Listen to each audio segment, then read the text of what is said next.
Hi viewers, నేను మీ రాజన్న. ఈ రోజు చూసినట్టయితే ఒక వ్యక్తిని ఇంటర్వ్యూ చేయడానికి వచ్చిన. మరి ఆ వ్యక్తి అంటే ఎవరు అనుకున్నారా? స్వచ్ఛంద సంస్థలల్లో ఇంతకుముందు పనిచేసి సేవా కార్యక్రమాలు చేపించి ఎక్కడ ఏ పేదవాళ్ళు ఉన్నా, ఎక్కడ తను పేదవాడే, ఎక్కడ ఏది ఉన్నా సరే తాను ఎవరైతే ఉన్నారో, ఎవరైతే సేవా కార్యక్రమాలు చేస్తారో వాళ్ళకి బాసటగా ఒక ఆంజనేయ స్వామి మధ్యలో నిలబడతారో అట్లా నిలబడ్డ వ్యక్తి కుక్కల వెంకన్న. మరి కుక్కల వెంకన్న తోటి ఎందుకు ముచ్చట పెట్టడానికి వచ్చినాయి? మరి ఆయన తోటి ఎందుకనంటే ప్రధానంగా ఆయన స్టేటస్ చూసినాయి. నిన్న స్టేటస్ ఏంది, నల్గొండ ఎంపీగా పోటీ చేస్తా స్వతంత్ర అభ్యర్థి కానీ అంటాడు. అగో మరి గదేంది, ఎంపీ అంటే మామూలు మాట కాదు.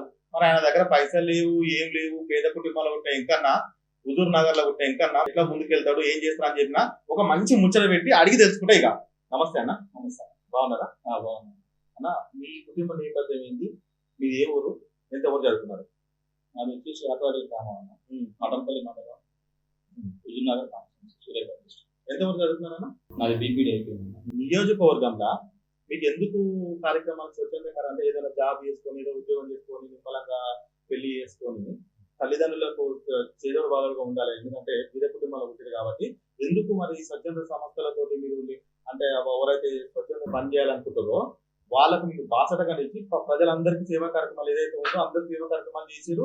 అనేక సార్లు మీ స్టేటస్ పెట్టడం కానీ పేపర్లో రావడం కానీ జరిగింది. అంటే ఎందుకు మీరు అటువైపు వెళ్ళారు ఉద్యోగం చేసుకోకుండా? చదువుతుంది సోషల్ రాష్ట్రం. ఓకే. ఫస్ట్ నుంచి కూడా సోషల్ యాక్టివిటీస్ సో అదే ఫస్ట్ నుంచి అలవాటు అయిపోయింది. దాన్ని ఇంటర్మీడియట్ దర్శనం కూడా నేను రాజకీయాలలో పనిచేసిన, సర్వీస్ చేసుకుంటున్నాను. ఈ విధంగా ముందుకు పోతాను. ఆ క్రమంలో ఈ మధ్య ఒక 2 years ఇక్కడ నుంచి సోషల్ సర్వీస్ యాక్టివ్గా పనిచేస్తూ అందరికి చేరాను. సో అందువల్ల నేను రాజకీయాలు రావాలి, సేవ చేయాలని ఆలోచనతో ముందుకు తీసుకొని ఇంకా కుక్కలేకన్నా గారు, మీ ఇంట్లో మీ తాత కానీ లేదు మీ పాలోళ్ళు కానీ మీ అయ్య కానీ ఎవరైనా రాజకీయాల్లో కానీ ఇట్లాంటి పనులు కూడా చేసిరా? ఎవరు లేదన్నా. కనీసం మరి నువ్వు వార్డు మెంబర్ ఎప్పుడైనా చేసినావా? సర్పంచ్ గా చేసినావా?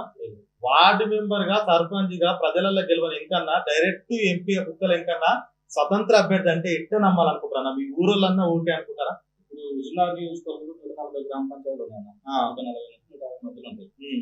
ప్రతి గ్రామ పంచాయతీలో కుక్కలేంకన అనేవాడు తెలియని పర్సన్ కాదు, అందరికి తెలుసు. పనిలో 4 అంటే నేను చేసిన సర్వీస్ ఉంది, అందరికి నేను దగ్గరగా చేరువైన కాబట్టి ప్రతి ఒక్కరికి నేను తెలుసు. కాబట్టి ఖచ్చితంగా మనం ప్రయత్నం చేద్దాం అనే ఉద్దేశంతో మనం వేయాలని ఆలోచన ఉన్నాం. అంటే స్థానిక ఎన్నికలు వస్తున్నాయి కదా, సర్పంచ్ కానీ, ఎంపీటీసీ కానీ, జెడ్పీటీసీ కానీ, అంటే దాని వైపు మొగ్గు చూపకుండా డైరెక్ట్ ఉమ్మడి నల్గొండ జిల్లాకు ఎంపీ, నల్గొండ ఎంపీ అంటే అది మామూలు మాట కాదు.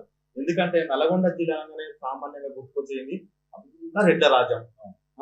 ఆ రెడ్డ రాజ్యంలో నువ్వు వాళ్ళని ఎదుర్కోవడం కానీ, రేపు నామినేషన్ వేసినాక ఇబ్బంది అవుతుంది. అనేక రకాల అన్ని ఆలోచించే ముందుకు వేద్దాం అనుకుంటున్నావా? ఇట్లా అన్ని ఆలోచించి ముందుకు వెళ్తామని ఆలోచన. ఎందుకంటే నాతో పాటు కష్టపడేటువంటి వాళ్ళు ఉన్నారు. వాళ్ళందరూ కూడా అన్న మనం కష్టపడటం అంటే ఇట్లా ఏ విధంగా సోషల్ సర్వీస్ లో చెప్పాం కదా, కాబట్టి ఖచ్చితంగా మనం ప్రయత్నం చేద్దామన్నా. పోయేది చేద్దాం, మార్పు కోసం ప్రయత్నం చేద్దాం. దాని తర్వాత ఫర్దర్ ఏందనేది జనం డిసైడ్ చేస్తారు. మనమైతే ఒక ప్రయత్నం చేద్దాం.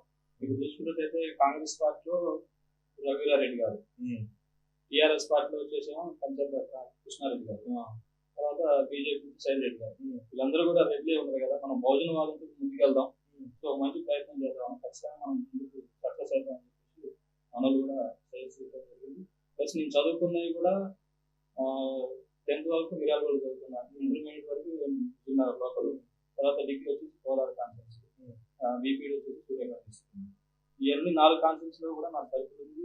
అన్ని రకాలుగా నాకు సపోర్ట్ చేస్తాను చేద్దామన్న ఆలోచన ఉన్నాను. ఎంపీ అంటే ఏంటిదన్న అర్థం? Member of parliament. నియోజకవర్గం నల్గొండ నియోజకవర్గం, నల్గొండ ఎంపీ స్థానానికి ఎన్ని నియోజకవర్గాలు ఉన్నాయి? ఏం చేశారు? 7 నియోజకవర్గాలు చెప్పనా? మన దేవరకొండ, నాగర్సాగర్, నల్లగొండ, మిర్యాలగూడ, హుజూర్నగర్, సూర్యాపేట.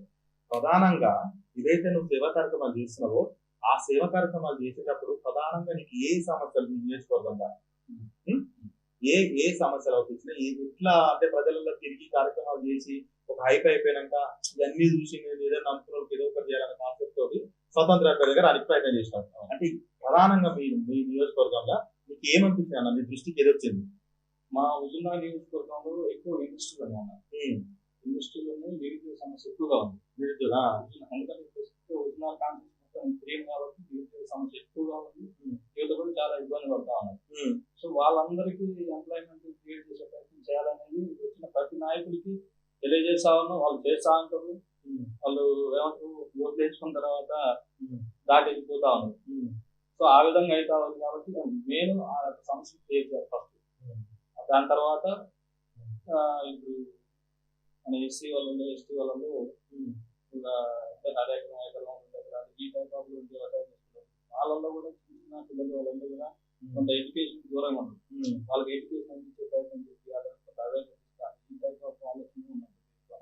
అంటే ప్రధానంగా నీకు ఏదన్నా అంటే నువ్వు పోటీ చేసిన ప్రధానంగా నువ్వు నీ దృష్టి దేనిపైన పెట్టినావు?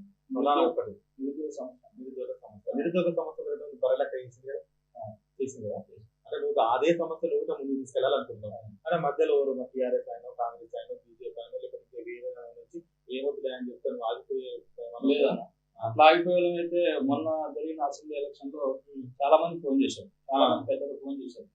చేసినప్పుడు కూడా మనం అనే పర్సన్ నీట్గా నిజాయితీ ఉంటాం కాబట్టి ఎక్కడ కూడా బెండ్ కాకుండా ఎవరికి కావకపోతే మనం ముందుకు తీసుకుంటాం.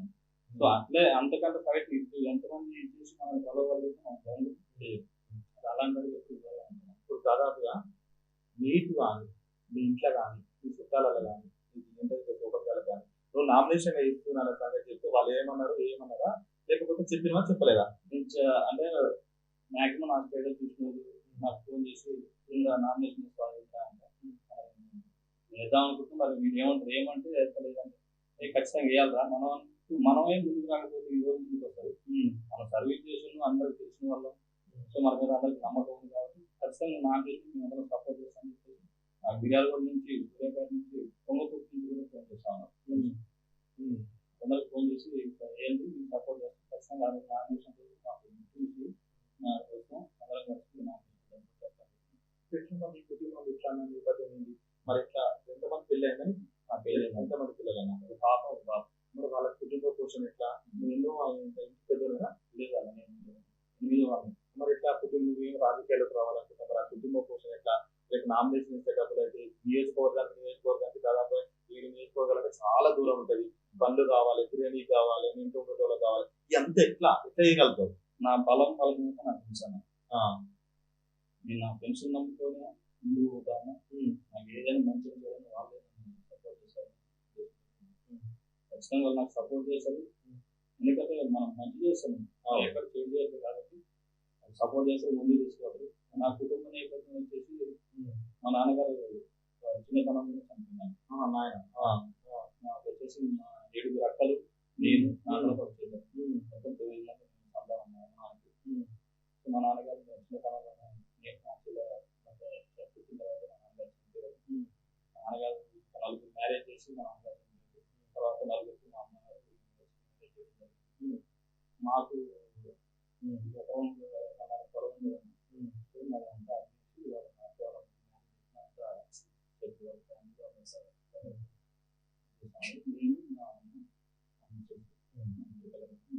అంటే మొత్తానికి ఏదైనా మీ కుటుంబ సపోర్ట్, ఫ్రెండ్స్ సపోర్ట్ అని ఎవరైనా వద్దా అని చెప్పి భయభ్రాంతులకు గురి చేసి ఇంతకుముందు నేను చేసిన అనేక రకాలుగా కొన్ని సంవత్సరాలలో పనిచేసినప్పుడు మరి అట్లాంటిది ఏమన్నా జరిగినప్పుడు ఇప్పుడు ఎవరైనా మీకు రెడీగా ఉన్నారా? పెట్టుకుని ఏదైనా మంచి మీకు ఉన్నారా? మీ దోస్తులు కానీ ఇంకా ఫస్ట్ నా బలం చెప్తాను. నా బలం ఎవరంటే నా ఫ్రెండ్స్ అని చెప్పాను.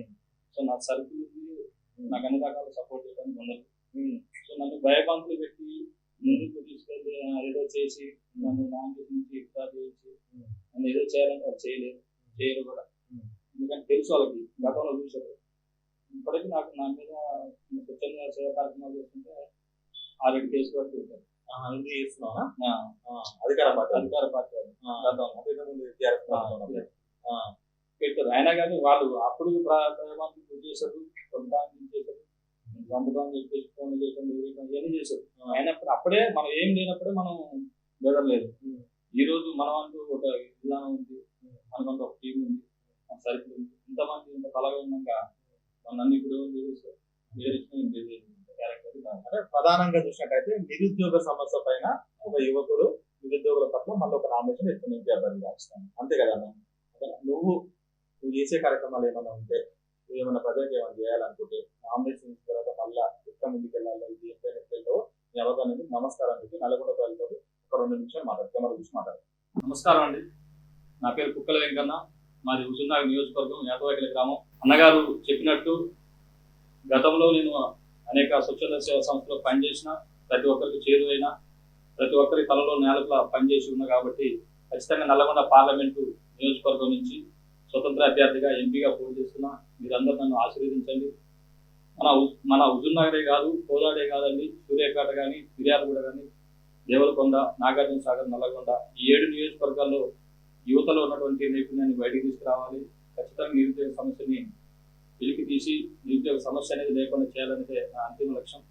ఖచ్చితంగా నల్లగొండ నియోజకవర్గ పార్లమెంట్ నియోజకవర్గ ప్రజలందరూ కూడా నన్ను ఆశీర్వదిస్తారని మనస్ఫూర్తిగా కోరుకుంటున్నా. నేను మీ కుక్కల వెంకన్న. చూసిరు కదా, మరి కుక్కల వెంకన్న అయితే ఒక స్వతంత్ర అభ్యర్థి, నేను ఖచ్చితంగా పోటీ చేస్తా, నిరుద్యోగ సమస్యల పైన అనేక సమస్యలు చూసినా అయితే అన్నాడు. మరి చూద్దాం ఏడు దాకా పోతాడో. నామినేషన్ చేసినాక ప్రజలలో తిరుగుతప్పుడు మళ్ళీ ఒక్కసారి ముచ్చట పెట్టినాక అందరికి ఒక నమ్మకం వస్తుంది. చూసిరు కదా, మరో లీడర్ తో రాజన్న ఏకదం ముచ్చట పెడతాడు. ఉంటా మరి.